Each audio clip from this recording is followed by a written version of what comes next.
আসসালামু আলাইকুম ওয়া রাহমাতুল্লাহি ওয়া বারাকাতুহু নাহমাদুহু ওয়া নুসাল্লি আলা রাসূলিহিল কারীম আম্মা বাদ। ইসলামে এমন কিছু গুরুত্বপূর্ণ বিষয় আছে যা গোপন রাখার উপর বিশেষ জোর দেওয়া হয়েছে। ব্যক্তিগত সামাজিক জীবনে নিরাপত্তা ও শান্তি বজায় রাখার জন্য কিছু ক্ষেত্রে গোপনীয়তা রক্ষা করা অপরিহার্য। এসব বিষয় শুধু ব্যক্তির সম্মান ও নিরাপত্তা রক্ষা করে না, বরং সমাজের মধ্যে পারস্পরিক আস্থা ও সৌহার্দ্য বৃদ্ধি করে। 1 নম্বর, নিজেকে নিরাপদ রাখার প্রয়োজনীয় বিষয়।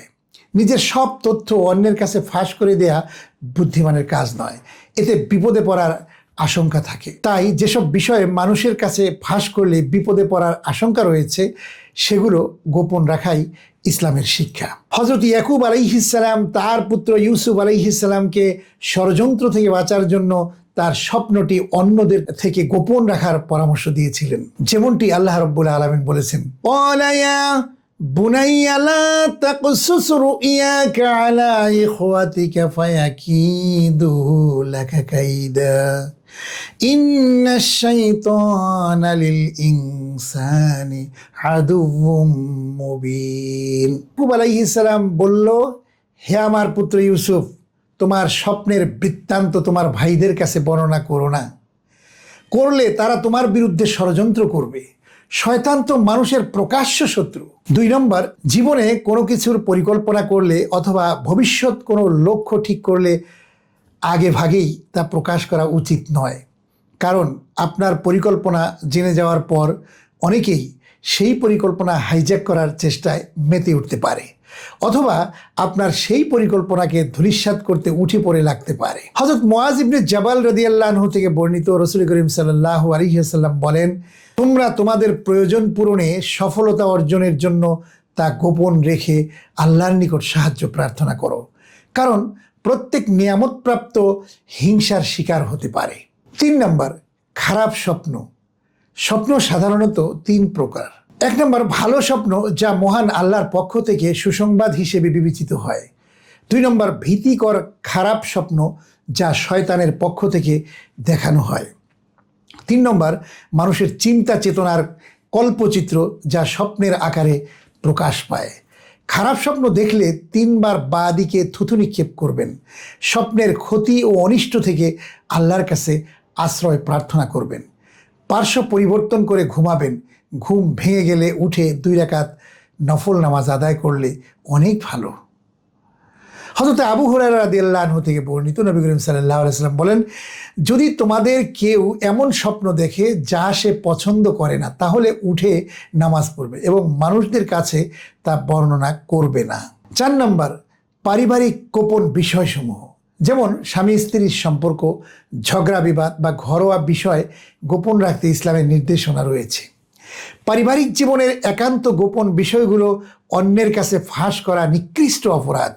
হযরত আবু সাঈদ খুদরি রাদিয়াল্লাহু আনহু থেকে বর্ণিত, রাসূলুল্লাহ সাল্লাল্লাহু আলাইহি ওয়াসাল্লাম বলেন, কিয়ামতের দিন সে ব্যক্তি হবে আল্লাহর কাছে নিকৃষ্টতম পর্যায়ের, যে তার স্ত্রীর সঙ্গে মিলিত হয় এবং স্ত্রীও তার সঙ্গে মিলিত হয়, অতঃপর সে তার স্ত্রীর গোপনতা ফাঁস করে দেয়। 5 নম্বর, অন্যের গোপন কথা।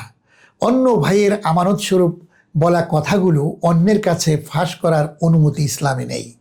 সম্পদের মতো কথাও আমানত, তবে যদি তা অন্য কারো বড় ধরনের ক্ষতি করার নীল নকশা হয়, তাহলে অন্যের কল্যাণের জন্য তা প্রকাশ করা জরুরি হয়ে যায়। কথাও যে আমানত, এ বিষয়ে রাসূলুল্লাহ সাল্লাল্লাহু আলাইহি ওয়াসাল্লাম বলেন, কোনো ব্যক্তি কোনো কথা বলার পর মুখ ঘুরালে কেউ শুনেছে কি না তা দেখলে তা আমানত স্বরূপ। 6 নম্বর, সামাজিক গোপনীয়তা রক্ষা করা। মুসলিমদের মধ্যে পারস্পরিক গোপনীয়তা রক্ষা গুরুত্বপূর্ণ বিষয়। কাউকে ছোট করা বা অপমান করার উদ্দেশ্যে তার ব্যক্তিগত দোষ প্রকাশ করা কোনোভাবেই কাম্য নয়। কারো দোষ প্রকাশ না করে তা গোপন রাখার ফলে ওই ব্যক্তি তার ভুল সংশোধনের সুযোগ পায়। তার ভুল সবার সামনে প্রকাশ হয়ে গেলে সে লজ্জিত হতাশ হয়ে পড়তে পারে এবং সংশোধনের আগ্রহ হারাতে পারে। অবশ্য যদি কোনো ব্যক্তি কোনো গুরুতর অপরাধ করে বা সমাজের ক্ষতি করে, সেক্ষেত্রে তার বিষয়টি কর্তৃপক্ষের কাছে জানালে প্রয়োজন হতে পারে, কারণ এতে সমাজের বৃহত্তর কল্যাণ জড়িত থাকে। কিন্তু ব্যক্তিগত দোষ যা অন্যের জন্য ক্ষতিকর নয়, সেগুলো গোপন রাখাই ইসলামে উত্তম বলে বিবেচিত। যে ব্যক্তি দুনিয়ায় কোনো মুসলিমের দোষ ত্রুটি গোপন করে, আল্লাহ তার দোষ ত্রুটি দুনিয়া ও আখিরাতে গোপন করবেন। আর আল্লাহ তার বান্দার সহায় থাকেন যতক্ষণ বান্দা তার ভাইয়ের সাহায্যে থাকেন। 7 নম্বর, দান সদকা। দান সদকা অত্যন্ত গুরুত্বপূর্ণ একটি ইবাদত। এটি শুধু দরিদ্রের সাহায্য করাই নয়, বরং আল্লাহর সন্তুষ্টি অর্জনের অনন্য মাধ্যম। এই দান সদকা গোপনে হওয়া অতি সমীচীন বিষয়। আল্লাহ বলেন, যদি তোমরা গোপনে দান করো তবে তা তোমাদের জন্য অনেক উত্তম। হযরত আবু হুরায়রা রাদিয়াল্লাহু আনহু থেকে বর্ণিত, রাসূলুল্লাহ সাল্লাল্লাহু আলাইহি ওয়াসাল্লাম বলেন, সেদিন আল্লাহর আরশের ছায়া ছাড়া কোনো ছায়া থাকবে না। সেদিন আল্লাহ তাআলা 7 প্রকার মানুষকে সে ছায়ায় আশ্রয় দেবেন। তাদের মধ্যে অন্যতম হলো যে ব্যক্তি গোপনে এমনভাবে দান বা সদাকা করে যে তার ডান হাত যা দান করে বাঁ হাত তা জানতে পারে না। পরিশেষে বলা যায়, ইসলামে জীবনের বিভিন্ন ক্ষেত্রে গোপনীয়তা রক্ষা করার নির্দেশনা রয়েছে।